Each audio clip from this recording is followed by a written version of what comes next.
and welcome to, and my special guest is the executive producer of the main show, Dan Schneider. Fine. In. Out. Duh. In. Out. In.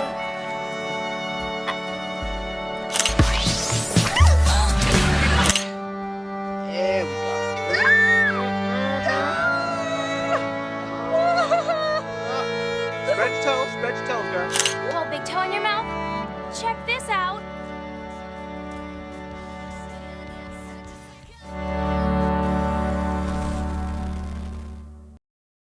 Dan Schneider was a TV show producer behind some of the biggest hits from the 2000s, including The Amanda Show, Drake and Josh, iCarly, and Victorious. If you grew up in the mid-2000s, it's almost impossible to not have watched a show from Schneider. Even today, I still watch iCarly as it's one of my favorite shows. He is behind successful careers of people like Miranda Cosgrove, Victoria Justice, and Ariana Grande. But around 1 to 3 weeks ago, at the time of this video being made, the documentary covering Schneider's misconduct named Quiet on Set had been released as a full expose of the abuse Nickelodeon stars endured on set within his television show. Dan Schneider first began his career at Nickelodeon in 1984. Having a minuscule acting career, but he really started to pick up steam at the 1988 Kids' Choice Awards, where he co-hosted the event. Schneider subsequently met Albie Hecht, an executive producer at Nickelodeon, who would become president of the company in 2003. At Hecht's request, Schneider produced his first Nickelodeon show named All That. Even though he left after the 4th season, it ran from 1994 to 2005. Schneider left All That to produce The Amanda Show, starring Amanda Bynes. The show was canceled after poor ratings in 2000. Schneider returned to All That in 2001, and the show was revived in 2002. Schneider has had various projects that aren't as successful, including Kenan and Kel, Guys Like Us, Good Burger, and Big Fat Lie.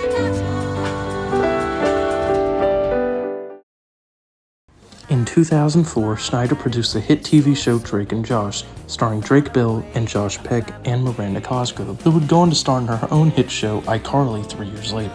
The show was an instant hit, and Schneider gained a reputation as a top producer at Nickelodeon. Details about the abuse Peck and Bell sustained on the show came out in early 2024 on the documentary Quiet on Set. Cosgrove and Peck have still had a good relationship over the past 20 years, and Cosgrove still receives regular advice from him about acting. I like this one. Really? Yeah, this one's actually good. I like the first one too. And I think that might In be 2007, Schneider produced iCarly, an internet web show about a young girl named Carly Shay, her brother Spencer, and her best friends Freddie Benson and Sam Puckett. iCarly rode the internet wave of the late 2000s, being dubbed as the original YouTuber. Cosgrove starred on the show for its entire run from 2007 to 2012, and was the highest paid child actor in the world during iCarly's peak in the late 2000s. In 2012, the show ended due to Miranda Cosgrove's desire to go to college. But Cosgrove, Kress, and Trainer went on to star in the iCarly reboot, which ran from 2021 to 2023.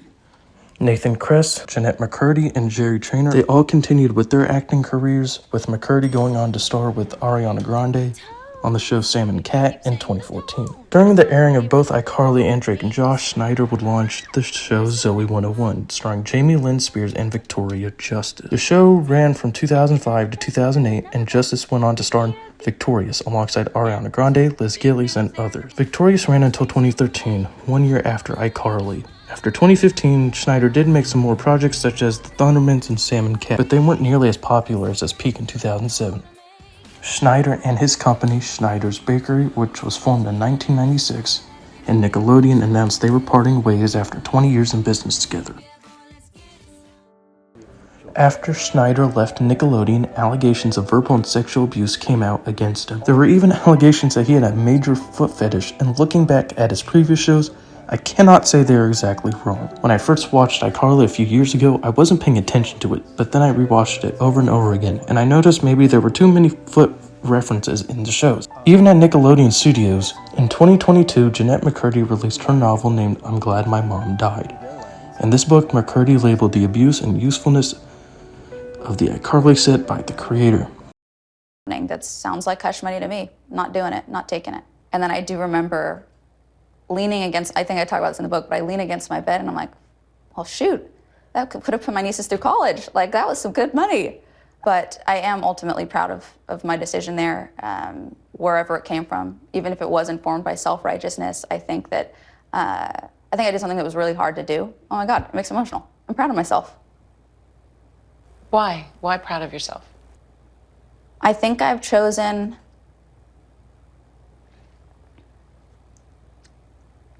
a path of integrity. And it hasn't always been easy. Now 30, Jennette says Most people tend to agree that the creator refers to Schneider, as he was the one who produced iCarly, and I can't say I disagree with him. McCurdy wrote that she was forced to underage drink, and that she and Cosgrove had been put into more sexual clothing in the beginning years of iCarly.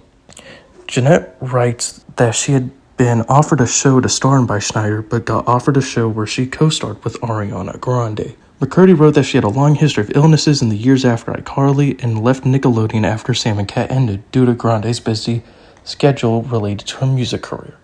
McCurdy says that she was offered $300,000 in hush money from Nickelodeon to stay quiet on her experience, but she declined as she wanted to make sure her story got out. It is possible that people such as Miranda Cosgrove, Ariana Grande, and Victoria Justice accepted similar deals that related to hush money. A document that was produced in 2024 named Quiet on Set helped expose Schneider.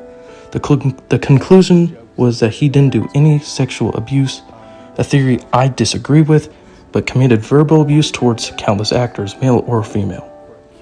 It is unlikely whether or not Schneider makes a comeback and produces shows that were as popular as they were 20 years ago, but it's clear that his reputation is tarnished forever.